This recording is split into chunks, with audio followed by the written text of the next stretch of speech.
Hi ga, napakalambot nga naman yung ating recipe ngayon at talaga namang hindi tinipid sa chocolates. At paano ba natin ito gawin? Kaya tara na umpisahan na natin. So dito pagsamasamahin lang yung white sugar, light brown sugar, asin at vanilla extract. At lagyan natin ito ng itlog at haluin muna natin para mabati ng mabuti yung itlog natin. So dito maglagay na tayo ng mantika at maglagay ng evaporated milk and din haluin, pero huwag natin masyadong tunawin yung ating asukal para moist talaga yung ating crinkles. At maglagay na dito ng all-purpose flour at cocoa powder. Kailangan yung gagamitin natin dito na cocoa powder, mga palangga, ay yung high quality para masarap at lasang-lasang chocolates yung ating mga crinkles. At lagyan ng baking powder at haluin at huwag lang talaga natin itong ma-overmix. Pag nakikita natin na combine na, nawala na yung harina, ay tama na ho yan at i-rest or ilagay natin ito sa chiller ng mga 4 to 5 hours. At ito na, pagkalipas ng 5 oras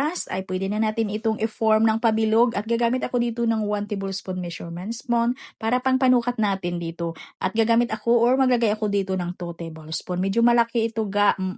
Pagkatapos ay i-coat natin dito sa ating powdered sugar. Since na sobrang lagkit yung ating mixture, kaya yung gagawin lang natin ay palubog lang natin yung ating measurement spoon dito sa mantika. At gumamit ako dito ng Mamon Molder at yung Toons na cupcake liner. At pagkatapos nito mga guy, kailangan ay isa lang natin ito agad para hindi matunaw yung powdered sugar. At bago natin yan isa lang, ay gumamit tayo dito ng wood tool para pangbutas natin dito sa gitna. At isa lang ko ito sa may preheated oven na 200 degrees Celsius sa loob lang ng 10 minutes. Kailangan ay huwag lang itong ma-overcook para manatiling lambot or moist yung ating mga crinkles.